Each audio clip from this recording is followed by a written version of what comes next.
बिस्मिल्लाहिर्रहमानिर्रहीम। अस्सलाम वालेकुम पाकिस्तान। नाजरीन, आप देख रहे हैं आवाज़ बहावलपुर न्यूज़ चैनल और मैं हूं आपका मेज़बान अहमद महमूद। नाजरीन, जैसा कि आप सब जानते हैं कि हम आप लोगों के लिए आज की शख्सियत प्रोग्राम लेकर आया करते हैं। आज मैं बार एसोसिएशन मिंजनाबाद में मौजूद हूँ। आज मैं आपको जिस शख्सियत का तारुफ़ करवाने जा रहा हूँ, आप किसी तारुफ़ के मोहताज नहीं हैं। डायनामिक पर्सनैलिटी हमारे साथ मौजूद हैं, सीनियर कानूनदान हमारे साथ मौजूद हैं। मोहम्मद खालिद शाहिद भुट्टर साहब, एडवोकेट हाई कोर्ट, सदर बार एसोसिएशन मिंजनाबाद। वकला साहबान ने आपको इस बार का सदर मुंतखब किया है, तो आप वकला साहबान का किन अल्फाज में शुक्रिया अदा करेंगे और इस बार को लेकर अपने इस टेनोर में क्या इक़दाम कर रहे हैं, क्या डेवलपमेंट कर रहे हैं। तो आइए सर की प्रोफेशनल लाइफ के हवाले से खसूसी गुफ्तगू करते हैं। अस्सलाम वालेकुम सर। वालेकुम सलाम। सर कैसे हैं आप? ठीक है, आप सुनाएं। अल्हम्दुलिल्लाह सर, ठीक ठाक। सर, दुनिया के अंदर जितने लोगों ने कामयाबी हासिल की है, तालीम का बड़ा अहम किरदार रहा है। तो जनाब, आपने अपनी इब्तदाई तालीम कहाँ से हासिल की? आपका तालीमी सफ़र कैसा रहा? तो मैंने प्राइमरी जो है अपने गांव मौजा सूबे वाला से की। जी। फिर मिडिल मधानी वाला से, हमारा करीबी गांव है। उसके बाद मैट्रिक मैंने इधर मिंजनाबाद से किया। फिर एफएससी के लिए मैं science college Wahdat road Lahore, वहाँ पे जाके एफएससी की। इस तरह ग्रेजुएशन मैंने फिर भावनगर से की और लॉ भी मैंने फिर जो है इस्लामी यूनिवर्सिटी से किया। माशाल्लाह।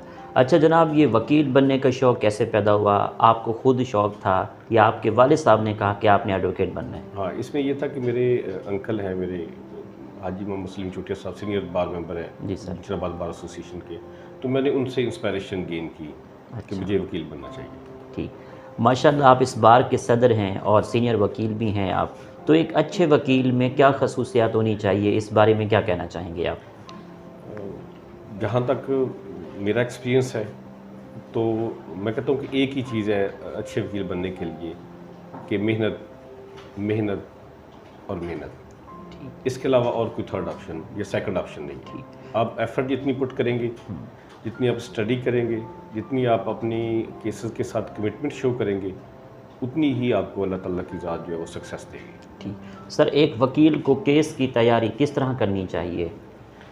इसमें ये है कि जब हम कोई फ्रेश केस आता है जी। तो सबसे इम्पॉर्टेंट ये होता है सिविल केसेस में कि आपकी जो ड्राफ्टिंग है कि आपने उसको क्या करना है, जी। किस लॉ के तहत आपने उसको कोर्ट में लेके जाना है। जी। अगर आपके पास आप डिफेंडेंट की तरफ से हैं तो आपने क्या डिफेंस लेना है इसमें अपने क्लाइंट को प्रोटेक्ट करने के लिए। जी। बेसिकली आपको सिविल में ये होता है कि आपका माइंड सेट हो कि आपने बेसिकली केस को एंड पे किस तरह लेके जाना है, स्टार्ट कहाँ से हो रहा है और एंड किस तरह आपने करना है। जी। इसी तरह जब क्रिमिनल केसेस आपके पास आते हैं तो डेफिनेटली वो एफआईआर दर्ज हो चुकी होती है, या लोग आपके पास एफआईआर के दराज के लिए आते हैं। तो डेफिनेटली आपने वहाँ पे ये मेरा एक्सपीरियंस है कि क्रिमिनल केसेस में जितनी आप सच्ची बात करेंगे, जितनी आप दुरुस्त हक़ाइक़ मेंशन करेंगे एफआईआर में, आपका केस उतना ही मजबूत होगा। ठीक। आप किस तरह के केस हैंडल करते हैं? क्योंकि सब डिवीज़न पे हम यहाँ मैं प्रैक्टिस कर रहा हूँ यहाँ पे, तो जो क्रिमिनल, सिविल, फैमिली, 3 तरह की ज़्यादा हमारे या रेवेन्यू के केसेस जो हैं आते हैं हमारे पास, तो चारों कैटेगरीज में मैं काम कर रहा हूँ। ठीक। एक वकील मुआशरे की इस्लाह के लिए क्या किरदार अदा कर सकता है? हाँ, जिस तरह की इस सोसाइटी में दूसरे मकतबा फ़िक्र जो है वो बड़ी अहमियत रखते हैं, इंसाफ से मुंसलिक हैं चूँकि हम। जी। मैं कहता हूँ कि अगर सोसाइटी में इंसाफ जो है प्रिवेल कर जाए, या इंसाफ के लिए हम जो है वो अपने बेहतर तरीक़ाकार इख्तियार कर लें, पैरामीटर कर लें कि जिससे लोगों को, आम लिटिगेंट को इंसाफ मिल सके, तो मेरा ख़्याल है कि इससे अच्छा हम माशरे के लिए भी कुछ नहीं कर सकते, या माशरे के लिए इतना सूदमंद जो फैक्टर हमारा है, जो वो एक बतौर वकील जो है हम कर सकते हैं कि हम जो राइट साइड पे जो शख्स खड़ा हो, कोशिश करें कि हम जो है वो उसकी तरफ चले जाएं। हमारे लिए एक बड़ा प्रॉब्लम ये है कि अगर हम जब कोशिश भी करते हैं कि हम राइट साइड पे खड़े हों, तो कॉम्प्लिकेशन ये आती है। मैं एक छोटी सी मिसाल देता हूँ कि एक शख्स के साथ गांव में वकूआ हो जाता है, उस मुल्ज़िम उसके 2 अफराद हैं, वो थाने तक पहुँचता है ना जब, तो उसको जो उसके साथ वाले होते हैं वो 2 मुल्ज़िमान से बढ़ाकर उसको 7-8 कर देते हैं। जी। अब अक्रंस किया 2 मुल्ज़िमान ने, एफआईआर में आ गया 7 या 8, तो वो जो 5-6 हैं वो तो बेचारे मासूम हैं। तो जब अब 5-6 के लिए पुलिस रिलीफ देगी, कोर्ट रिलीफ देगी, वकील आकर केस को कंटेस्ट करेगा, तो वो 6 को लेता लेता बचाएगा जब, तो 2 ऑटोमेटिक सेव हो जाएंगे। ये उन पे जो केस है कमज़ोर हो जाएगा। तो वहाँ पर ये तासर सोसाइटी में ये बनता है कि इंसाफ नहीं मिल रहा। बेसिकली मैं कहता हूँ कि जो फॉल्स लिटिगेशन है, जब तक लिटिगेशन जो है फॉल्स लिटिगेंट है उसको हम स्टॉप नहीं करेंगे, जब तक हम उसको हमारा कानून टैकल नहीं करेगा कि बंदा सच्ची बात करे, दुरुस्त बात करे, चाहे वो सिविल लिटिगेशन हो चाहे क्रिमिनल लिटिगेशन हो। जिसने भी मेरी 22 साल से ज़्यादा स्टैंडिंग हो गई है, मैंने ये अपनी देखा है कि जिसने अगर सही FIR दर्ज करवाई है वो मुज़्रिम कभी भी सज़ा से नहीं बच सका, और जिस शख्स ने सही फैक्ट्स पे केस को लेके आया है वो उसने कभी केस लूज़ नहीं किया। तो जो इंसाफ है ना, बेसिकली हम कहते हैं वो जब बंदा घर से चलता है ना, अगर वो ये फैसला करें ना कि मैंने सच्ची बात करनी है अपने वकील के पास जाकर, सच्ची बात करनी है मैंने कोर्ट में जाकर, तो इंसाफ जो है मैं कहता हूँ कि इंसाफ के मेयार बहुत अच्छे हो जाएंगे। अब हमारे ये जो ट्रेंड चलता पड़ा है ना जी, वो चीफ जस्टिस रिटायर हो चुके हैं इंडिया की सुप्रीम कोर्ट के, तो उन्होंने बड़ी खूबसूरत बात की थी। उन्होंने कहा जी हमारे लिए मसला ये है कि जज को इंसाफ करना चाहिए, इंसाफ करने के बजाय जो है ना वो जज तलाश करता है कि जी सच्ची बात कौन कर रहा है। अच्छा, उसको दोनों फ्रीकैन जो है ना वो डिसीव कर रहे होते हैं, दोनों फ्रीकैन गलत बयानी से काम ले रहे होते हैं। तो वो जज जो है मुश्किल में होता है कि वो कहता है कि जी बजाय कि इंसाफ देने के वो इस तरफ चल पड़ता है कि ये कौन सच्ची बात कर रहा है कौन गलत बात कर रहा है। ऐसे नहीं होना चाहिए। बेसिकली हमें दोनों फ्रीकैन जो आके जो उनकी तरफ से हकायक हैं, फैक्ट्स है, वो बात करें तो डेफिनेटली इंसाफ का मेयार बेहतर हो जाएगा। ठीक। अच्छा सर, सेम इस तरह का क्वेश्चन है, पाकिस्तान की अदालतों में केस सुस्त रवि का शिकार क्यों हो जाते हैं, इसकी क्या खास वजह है? उसमें मैं वही गुजारिश करता हूँ कि जो गलत लिटिगेंट कोर्ट में आता है उसको सज़ा नहीं दी जाती।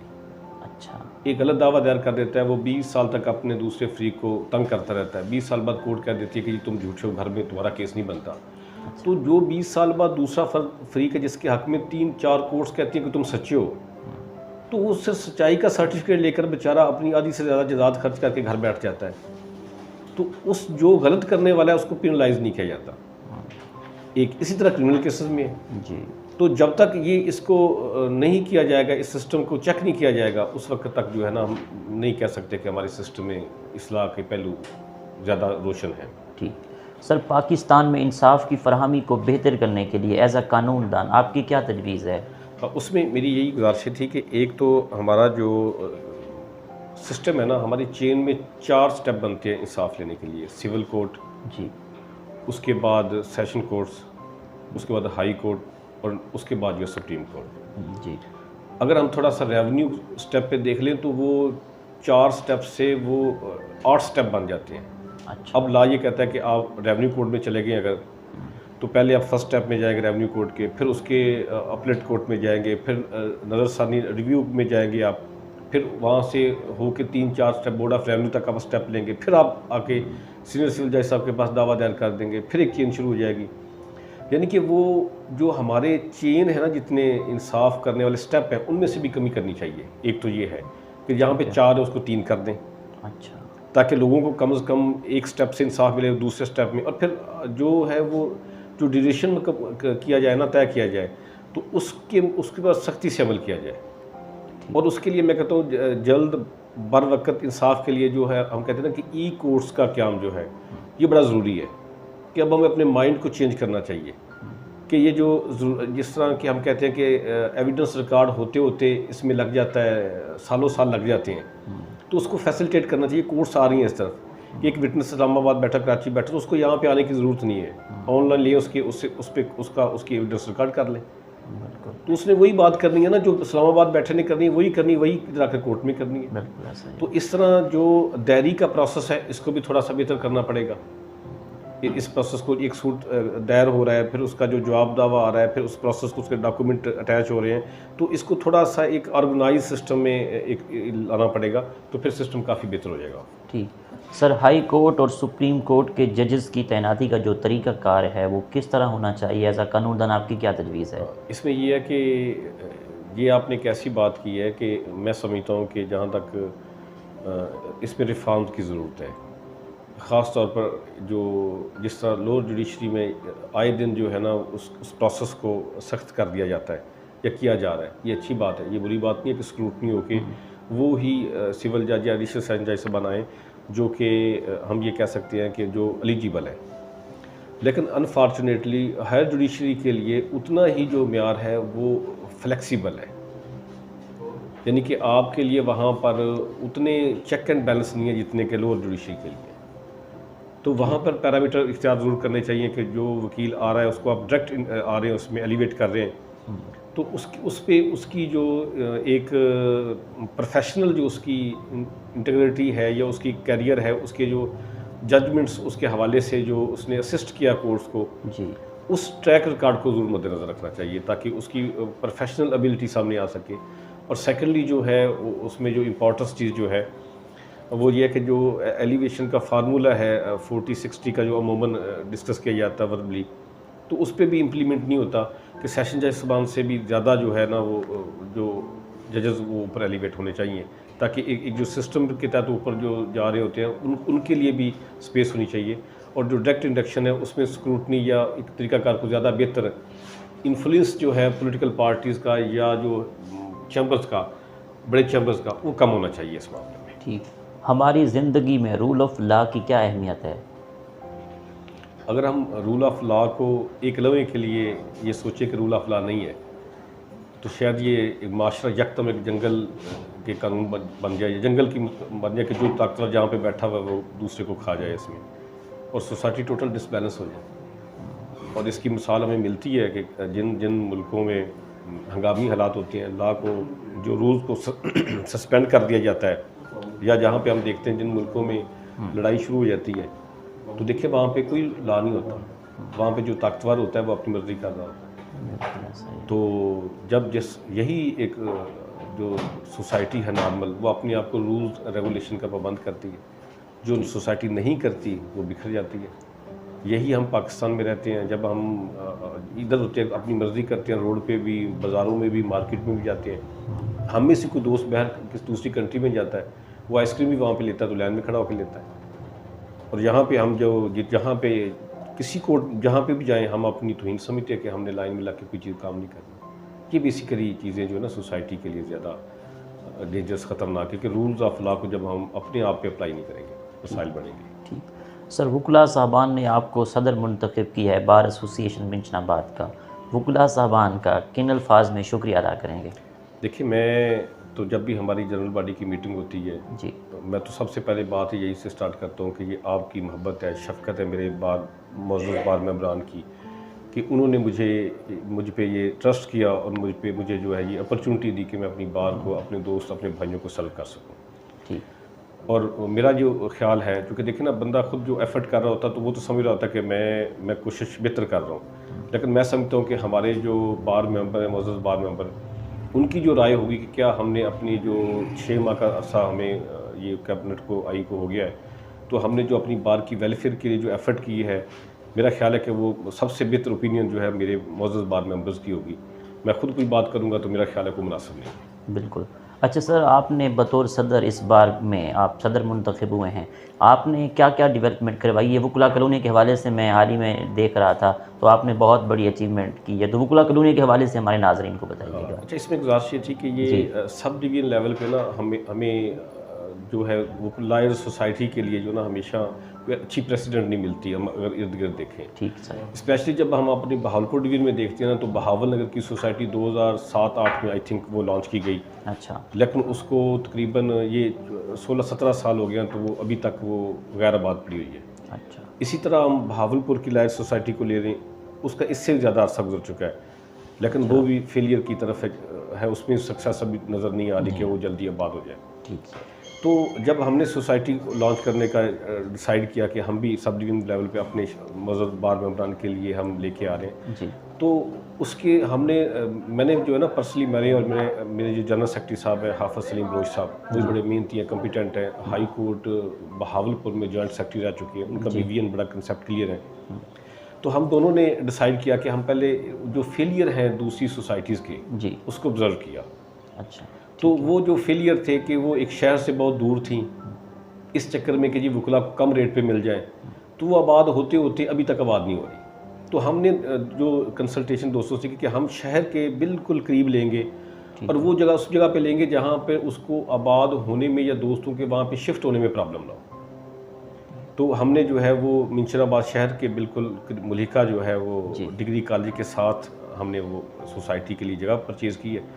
तो इंशाल्लाह जो है होपफुली हम डेवलपमेंट गवर्नमेंट से लेंगे मैक्सिमम, और जो गवर्नमेंट से हम महसूस करेंगे कि जो हमें नहीं मिल पा रही वो फिर हम दोस्त अपनी मदद आपके तहत उसको इस्टेब्लिश करेंगे इंशाल्लाह। ठीक। बार रूम के लिए आपने क्या इकदाम किए, क्या डेवलपमेंट हाँ, बाद में जब हमने इलेक्शन में हमारा ये स्लोगन था कि हम लाइब्रेरी को इसमें ई लाइब्रेरी इस्टेब्लिश करेंगे, प्लस हम बार रूम को सोलर पे कन्वर्ट करेंगे। ठीक है। और जुडिशल कम्प्लेक्स था हमारा कि जुडिशल कम्प्लेक्स के लिए हम जो है एफर्ट करेंगे। तो उसके लिए जो है ना मैंने सबसे पहले मेरी कैबिनेट ने और जनरल सेक्रेटरी साहब ने हमने मिल के लाइब्रेरी के लिए जो है ना उसको सेपरेट एक जगह मुख्तस की, वहाँ पे उसको इस्टेब्लिश किया और अल्हम्दुलिल्लाह आज जो है ई लाइब्रेरी वहाँ पे हमारी एक्टिव है और वहाँ पे बाकायदा एक अटेंडेंट मौजूद है जो कि जो भी हमारे मौजूद बार मेंबर जाते हैं उनको लॉ पढ़ मिलते हैं। वहाँ पे बैठने के लिए एक अच्छा हमने एटमॉस्फेयर क्रिएट किया हुआ है कि जो भी दोस्त वहाँ पे बैठ के स्टडी करता है उसको डिस्टर्बेंस नहीं होती। जो एक जेन्युइनली माहौल होता है लाइब्रेरी का होना चाहिए, हमने वो क्रिएट करने की कोशिश की है और होपफुली हम with the passage of time इसको और बेहतर स्टैब्लिश करेंगे। अभी बुक्स की ज़रूरत है, उसके लिए हम फ़ंड की मैं कोशिश कर रहा हूँ कि हमें कोई फ़ंड मिले ताकि हम जो ज़रूरी बुक्स हैं मेजर तो वो हम लेके अपनी लाइब्रेरी में उनको भी रखें लाके। तो इंशाल्लाह इसमें भी हम कामयाब हो जाएंगे जल्दी इंशाल्लाह। सेकेंडली जो सोलर पे हमने कन्वर्ट करना था अपने बार को जी, तो हमने अपनी मदद आपके तहत जो है ना अल्हम्दुलिल्लाह ये हमने कलेक्शन कर लिए, इतने फ़ंड रेज़ कर लिए हैं कि हम अल्लाह की मेहरबानी से नेक्स्ट वीक जो है जो बार रूम का एक नीचे वाला जो पोर्शन जहाँ पे ज़्यादा बिजली यूज़ होती है जी, उसको हम सोलर पे कन्वर्ट कर देंगे इंशाल्लाह। तो आपको हम इन्फॉर्म भी करेंगे कि हमने जो है ना जो अपनी बार के मौजूद मेंबरान से हमने वादा किया उसको हमने कंप्लीट किया। सेकंड ये था, थर्ड ये था हमारा मेन वो जुडिशल कम्प्लेक्स का। ठीक है। तो जुडिशल कम्प्लेक्स के लिए इंशाल्लाह हम इतने फास्ट ट्रैक पे हमारी फ़ाइल चल रही है कि वहाँ पे एक्विजिशन की प्रोसेस तकरीबन हम ये कह सकते हैं कि 99% लोकल लेवल पे कंप्लीट हो चुका है। हमारी फ़ाइल कंप्लीट होके प्राइस असेसमेंट होके जगह के एलोकेट होके और उसकी तमाम जो इसमें थी जो हम कह सकें प्रोसीजरल था वो मैटर थी वो कंप्लीट हो चुके हैं और सिर्फ डिस्ट्रिक्ट एंड सेशन जज सब लास्ट वीक छुट्टी पे थे, इसलिए वो फ़ाइल हमारी हाई कोर्ट पुट ना हो सकी। इंशाल्लाह होपफुली आज जज सब तशरीफ़ ले आएंगे या कल, तो ये फ़ाइल हमारी जो है वो इंशाल्लाह जो है हाई कोर्ट पहुँच जाएगी और वहाँ से फिर फंड आ जाएंगे और इंशाल्लाह हमारा काम शुरू हो जाएगा। ठीक सर, इस बार को लेकर इन फ्यूचर क्या प्लान्स हैं आपके? इसमें ये था कि हमारे ये जो प्रोजेक्ट हम स्टार्ट कर रहे हैं हमारा ये कि ये हम इसको ऐसा तरीके से कि मैकेनिज़्म हम देके जाएं ताकि ये जो है ना हमारे जाने के बाद भी ये प्रोजेक्ट जो है वो कंटिन्यू रहें। एक तो ये है जिसमें स्पेशली मैं कहता हूँ कि हमारी जो सोसाइटी है ये इसका और जो हमारी लाइब्रेरी है ये कंटिन्यूली वर्क करती रहे और हमारी जो ये जो जुडिशल कम्प्लेक्स वाला जो है इसमें भी कोई प्रॉब्लम ना आए। और इसके साथ साथ जो है ना बार लेवल पे हम जो है एक नई चीज़ जो है वो करवा रहे हैं, हम इसमें एक एफर्ट हम पुट करने की कोशिश कर रहे हैं। वो ये कि हमारी तहसील मिंशराबाद में जो है वो सिविल क्लब नहीं है। ठीक। तो हम एक नए सिविल क्लब के लिए एक अच्छा वहाँ पे एक फैसिलिटीज़ हो, जो पढ़ा लिखा तबका है जो सेक्रेट है वहाँ पे गेम करने के लिए बैठने के लिए आप वहाँ पर आप अपना जो है वो दोस्तों के साथ वहाँ पे गेट टुगेदर कर सकें। तो वो हम एक सिविल क्लब के लिए एक एफ़र्ट हम स्टार्ट कर रहे हैं। उसके लिए हमने गवर्नमेंट की एक जगह जो है वो भी हमने टेस्ट कर दिया, 6-7 एकड़ पड़े हुए हैं। और उसके साथ साथ जो है हम कहते हैं कि एक पार्क भी है शहर में, जो बड़ा पार्क जो है कम से कम 4-5 एकड़ पर वो होना चाहिए, तो वॉकिंग ट्रैक वहाँ पे हो। तो सिविल क्लब और प्लस पार्क के लिए जो है हम अपनी मुहिम को जो है ना वो नेक्स्ट इंशाल्लाह जो है हमारे जो टारगेट है कि हम इसको स्टार्ट करके जो पॉलिटिकल हमारे यहाँ पे लीडरान हैं उनको शामिल करके ये इन प्रोजेक्ट के लिए भी हम पॉजिटिव स्टेप लेंगे इंशाल्लाह। ठीक। आपकी सियासी एफिलिएशन किस पार्टी से है? मैं पॉलिटिकली जो है ना मेरी लीडरशिप जो है वो मियाँ फदा हुसैन कालूका भट्टू साहब है। मैं कालूका जो ग्रुप है मियाँ खादम हुसैन कालूका ग्रुप, उसके साथ मेरी पॉलिटिकल एफिलिएशन है, विद इन बार भी और बाहर से बहर भी। ठीक। मियाँ फदा हुसैन भट्टू साहब की लीडरशिप को किस तरह देख रहे हैं मिंशराबाद में? देखिए वो मियाँ फदा हुसैन कालूका भट्टू साहब उनके लिए एक लफ्ज़ यूज़ होता है कि वो सदाबहार MP है माशाल्लाह। तो वो इसलिए कहा जाता है कि वो 5 टाइम जो है वो इलेक्ट हुए हैं, पब्लिक ने उनके पर ट्रस्ट किया है माशाल्लाह। तो उनकी जो पहली विक्ट्री थी वो आई थिंक वो 3500 वोटों से थी। फिर दूसरी विक्ट्री जो थी बढ़ के वो 7-8 हज़ार वोटों पे चली गई। तीसरी विक्ट्री थी वो बढ़ के उनकी लीड 14-15 हज़ार पे चली गई। अब ये बढ़ती बढ़ती जो है ना, उनकी हर इलेक्शन में उनकी जो एफर्ट है, मेहनत है, वो करते हैं अपने जो हल्के के अवाम के लिए जो वेलफेयर के काम कर रहे हैं, जो उनके साथ उनकी जो कम्युनिकेशन है, उसकी वजह से जो है ना हल्के के अवाम उनको मोहब्बत, हर इलेक्शन में उनके लिए मोहब्बत बढ़ जाती है। और इस दफ़ा भी उनको 69,000 के करीब जो है वोट पोल हुए। माशाल्लाह माशाल्लाह। और ये एक बड़ा ह्यूज था। और जो उनके कंपिटेंट उनको कंटेस्ट कर रहे थे, उनको जस्ट 52,000 सम 100 जो है वोट वो मिले हैं। यानी कि उनकी जो विन जो होती है ना, वो बड़ी सिंबॉलिकली और एक बड़ी इंपॉर्टेंट होती है कि वो अपने, उसकी वजह यही है कि वो अपनी कमिटमेंट शो करते हैं अपने वर्कर के साथ भी। और वो जो भी इवन देन मैं कहता हूँ कि उन्होंने अब इतना एक मिसालती सिस्टम को एक किया है, उन्होंने इस्टेब्लिश किया है जी कि लोगों के तकरीबन 50% जो इश्यूज़ होते हैं ना छोटे छोटे, जो कि कोर्ट्स में नहीं आने चाहिए और कोर्ट में नहीं आते, वो अच्छा अगर वो हम एक लम्हे के लिए उस मिसालती सिस्टम को ब्रेक कर देना, तो मैं समझता हूँ कि कोर्ट्स में भी रश बढ़ जाए काम का। इन अदरवाइज़ कि वो हमारे लिए, हमारे प्रोफेशन के लिए शायद वो उनका, हमें शायद वो अच्छा ना लगे उनका मिसालती सिस्टम, लेकिन पब्लिक के लिए, जो लोकेलिटी के गरीब आदमी, लोकल सिस्टम, उनके लिए बहुत अच्छा है कि उनके मसाइल जो है बजाय के बढ़ने के, वो मसाइल वहीं पे हल हो जाती हैं।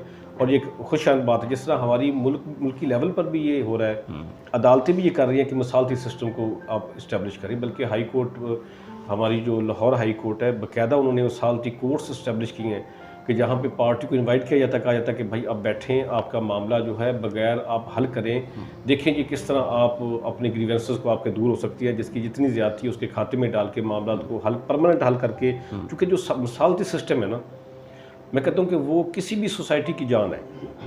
किसी भी सोसाइटी से आप मिसालती सिस्टम को निकाल देंगे, पंचायत सिस्टम को निकाल देंगे, तो शायद इंसाफ बहुत मुश्किल हो जाए। ठीक। और मुझे फ़ख्र है इस बात पे कि जो हमारी लीडरशिप है, मियाँ फदा हसन कालूका भट्टू साहब, जो मिसालती सिस्टम में जितने एक्सपर्ट हैं, और आप जो उनके कंपेयर कर लें दूसरे ग्रुप में जो है, शाह साहबान है, बहुत अच्छे आदमी है, असगर शाह साहबान की हमेशा इज़्ज़त करता हूँ, लेकिन आपको वहाँ पे पंचायत सिस्टम सिफर नज़र आएगा, बिल्कुल नहीं है। इसी तरह लाले का फैमिली में हमारे जो है MPA साहब हैं, तो उनके आप कभी इत्फाक आपको, तो आपको पंचायत सिस्टम आपको ना होने के बराबर नज़र आएगा। इसी तरह जो लूज़र हैं, चूँकि वो जो लूज़ करने वाला है, तो उसके पास तो उस लेवल का सिस्टम नहीं होता कि हम उनको कुछ उनके कर सकें। चूँकि जो भी कभी कभी जो मुंतखब हो चुके हैं लोग, हम उनकी मिसाल दे सकते हैं कि उनमें से कोई भी ऐसा नहीं था कि जो इस सिस्टम को बेहतर लेकर चल रहा हो या उसको कर रहा हो। जहाँ तक इनकी जो मियाँ साहबान की डेवलपमेंट की है, तो वो भी इस दफ़ा काफ़ी फ़ंड आए हैं इंशाल्लाह, होपफुली। शहर में भी काफ़ी काम हो रहा है, सीवरेज का काम हो रहा है इसमें तो। और जो पाकपतन वाली ये रोड हमारी कंप्लीट हुई है, बहावल नगर रोड ADP में आ चुकी है, इसके भी फंड आ चुके हैं। और बाकी जो है काफ़ी रोड जो है, जो इनकी मेंटेनेंस भी इस साल बजट में आई है। तो इंशाल्लाह जो है वो मिंशनाबाद के लिए बेहतरी का जो सफ़र जो है वो रवानवा रहेगा माशाल्लाह। सर, पाकिस्तान की मईशत को बेहतर करने के लिए एज अ कानूनदान आप क्या कहना चाहेंगे? हाँ, इसमें कहते हैं ना कि जिस सोसाइटी में इंसाफ प्रिवेल कर जाता है, तो वो वहाँ पे सोसाइटी खुद ब खुद जो है वो उठना शुरू हो जाती है। तो जब तक मैं वही कहता हूँ कि हमसे मुंसलिक जो सिस्टम जो है इंसाफ का है, इसमें बेहतरी रिफॉर्म्स नहीं आएगी, ये बेहतर नहीं होगा, तो उस वक्त तक शायद इकनॉमिकली मुल्क इतना स्टेबल ना हो सके। और सेकेंडली जो है ना, वो चूँकि मईशत दान वो बेहतर मशवरा दे सकते हैं। हम तो जस्ट एक कर सकते हैं कि जो अदारे मुल्क के लिए बर्डन है, जो सफ़ेद हाथी बने हुए हैं, उनको प्राइवेटाइज़ कर देना चाहिए।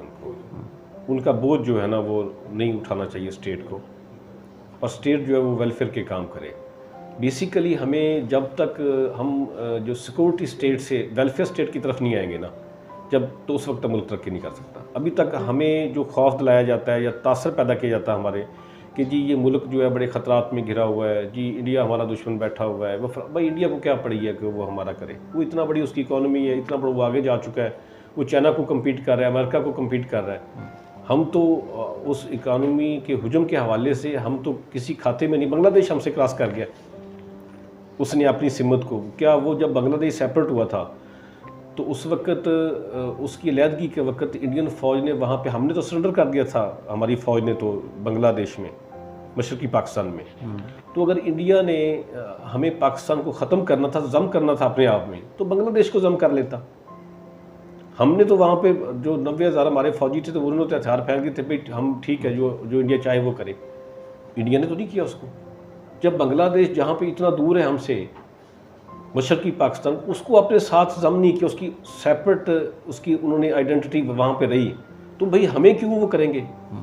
इंडियन जो है वो पागल है। वहाँ पे इतने ज़्यादा मुस्लिम ऑलरेडी हैं और हमें इतने पुरतशद्दद हमारे रवैये बन चुके हैं हमारे, कि हमें भी शामिल करके वहाँ पे पूरी स्टेट जो है वो स्टेबल, अपनी स्टेट को ना कर अनस्टेबल कर दे। मेरा नहीं ख्याल कि यहाँ से हमें निकलना पड़ेगा। हमें जो है सिक्योरिटी स्टेट से जो है ना, सिक्योरिटी के हमें हर वक्त जो हमें डराया जाता है, ये हो गया वो हो गया फलां क्या, हम पॉलिसीज़ को अपने आप को उससे निकाल के वेलफेयर स्टेट की तरफ जब आप आएंगे तो फिर हमारी इकॉनमी ठीक होगी, हमारे लोगों के हालात भी ठीक होंगे। और फिर ये नहीं होगा कि गवर्नमेंट तो 3900 रुपये गंदम परचेज़ कर रही है, कहती है कि जी आप दें, लेकिन ज़मींदार के लिए कहती है कि नहीं जी ये 2700-2800 रुपये रहे, ये ना बढ़े। क्यों नहीं? आप हालात ऐसे पता करें ना कि 3900 रुपये आम लोगों की सेल हो, वेलफेयर सब की हो ना। जब गवर्नमेंट लेती है कि मीनिंग देयर बाय गवर्नमेंट जब 3900 रुपये रेट फिक्स किया, तो उन्होंने असेस करके किया कि फार्मर का इतना एक्सपेंस हो रहा है, इतनी उसको प्रॉफिट होनी चाहिए। तो जब आप खुद 3900 रुपये परचेज़ कर रहे हैं और मार्केट में गंदम बढ़ती है, तो स्टेटमेंट आ जाती है गवर्नमेंट की तरफ से, जी ये महंगाई हो रही है, हम इसको कंट्रोल करेंगे। 3900 से ज़्यादा जाए तो आप उसको चेक करें। 3900 तक पर मंथ तो लेके जाना स्टेट की जिम्मेदारी है ना, कि वो हालात ऐसे पता करें कि गंदम फार्मर कितने से। ये एक छोटी सी बात मैं कर रहा हूँ। इसी तरह हर पॉलिसी में आप देखेंगे तो मसाइल जो है वो कम्प्लिकेशन जो है आई हुई है इसमें। बिल्कुल। सर, आपकी नज़र में कामयाबी क्या है? हाँ, ये बड़ा मुश्किल आपने क्वेश्चन किया है। मैं सिंपली कहता हूँ कि जब आप घर जाएँ ना, तो सुकून की आपको नींद आ जाए, तो आप समझ लें कि आप कामयाब हैं। ठीक। जब आपको सुकून मुयस्सर ना हो, तो उस वक्त आप समझें कि कहीं पे गलती हो रही है, उसको करेक्ट कर लें। ठीक। और सबसे मैं कहता हूँ कि इंसान का जो एक्ट है, जितने भी एक्ट हैं, अगर आप सोसाइटी के लिए अच्छे स्टेप ले रहे हैं, अपनी कम्युनिटी के लिए अच्छे स्टेप ले रहे हैं, तो डेफिनेटली जब आप बेड पे जाते हैं ना, तो आपको प्रॉब्लम लेटती नींद आ जाती है। ठीक। आपकी इस कामयाबी के सफ़र में दोस्तों का, असातिज़ा का, वालिदैन का कितना साथ रहा? मैं कहता हूँ कि आप अपने वालिदैन, असातिज़ा और दोस्तों के बगैर तो कुछ भी नहीं है। ये एक ऐसा सेटअप है कि जिसकी जितनी, जो आप कहते हैं कि बाइंडिंग स्ट्रॉन्ग होगी अपने वालिदैन के साथ, अपने असातिज़ा के साथ, और स्पेशली जब आप वर्किंग आप एज में आती हैं, तो फिर आपकी फ्रेंडशिप आ जाती है। और मेरी खुशकिस्मती है कि मुझे जो फ्रेंडशिप सर्कल मिला है मुझे, वो उससे मुझे हमेशा एनर्जी मिली है। ठीक। और हमारे जो मेरे काफ़ी बार में आउट ऑफ बार भी दोस्त, फ्रेंडशिप का सर्कल है, विद इन बार भी है, और मुझे हमेशा उनसे जो है ना वो हौसला अफजाई मिलती रहती है। ठीक। सर, आपको टूरिज़म का कितना शौक़ है? पाकिस्तान के कौन कौन से शहर अच्छे लगते हैं? आपका पसंदीदा शहर कौन सा है? इसमें ये था कि हर साल हम दोस्त निकलते हैं, चौधरी मुख्तार मीन साहब, ex president bar association Minchinabad, तो उनके साथ हम अक्सर उनके साथ निकलते हैं सैर के लिए। कुछ और दोस्त भी हमारे होते हैं जो प्राइवेट, जो लॉयर्स नहीं हैं, उनके साथ हम मूवमेंट करते हैं। तो उन शुमाली इलाकाजात में हम ज़्यादा ट्रैवल करते हैं। गिलगित बल्तिस्तान साइड पे भी, स्कर्दू साइड पे भी हम वहाँ पे भी, प्लस हमारी जो केपी के कुछ पॉइंट हैं वहाँ पे भी। तो बलूचिस्तान जाने का हमारा बड़ा क्रेज़ है, लेकिन वहाँ पे हालात ऐसे नहीं बन रहे कि हम सेटिस्फाई नहीं होते कि वहाँ पे सिक्योरिटी के मसाइल हैं। तो अपनी इस्तात के मुताबिक कोशिश करते हैं कि हम हर साल 2-3 फैमिली के साथ, दोस्तों के साथ हम टूर करें, और अभी तक तो कर रहे हैं। इंशाल्लाह इसको कंटिन्यू रखेंगे इसको। ठीक। सर, आपको खानों में क्या क्या पसंद है? आपकी पसंदीदा डिश कौन सी है? हाँ, हमारा जो है ना, ये जो कहते हैं कि बेल्ट है, मैं कहूँगा ये इसमें मटन जो है ना, उसका क्रेज़ रहता है हमेशा। हम इस भावलपुर डिवीज़न में चले जाएँ, इधर बहावल नगर, भावलपुर, इसमें मैंने अक्सर देखा है, तो ट्रेडिशनली भी इसको पसंद किया जाता है। तो उसको जो है मटन की एक ऐसा चीज़ है जो हम इसको ज़्यादा पसंद करते हैं। ठीक। सर, आखिर में सुनने वालों को, देखने वालों को, वकला बरादरी को बतौर सदर बार एसोसिएशन मिंचनाबाद आपका क्या मैसेज है? हाँ, मेरी जो मेरे मुअज़्ज़ज़ बार मेंबरान हैं, मेरी उनसे रिक्वेस्ट है, मैं उनको रिक्वेस्ट ही कर सकता हूँ कि आप जो है आपने हम पे जो ट्रस्ट किया है, हम इंशाल्लाह पूरी कोशिश कर रहे हैं कि हम आपके ट्रस्ट पर पूरा उतरते हुए बार के लिए वेलफेयर के जितने भी हम काम कर सकते हैं हम करें। आपका साथ, आपका तावन जो है वो हमें हमेशा दरकार रहेगा। जी सर, बहुत शुक्रिया। Nice talking to you. Thank you sir, आपकी बहुत मेहरबानी। Thank you. जी तो नाजरीन, आपने आज की शख्सियत प्रोग्राम सुना। एक नए प्रोग्राम में मुलाकात होगी, तब तक अल्लाह हाफिज़, अल्लाह निगहबान, पाकिस्तान जिंदाबाद।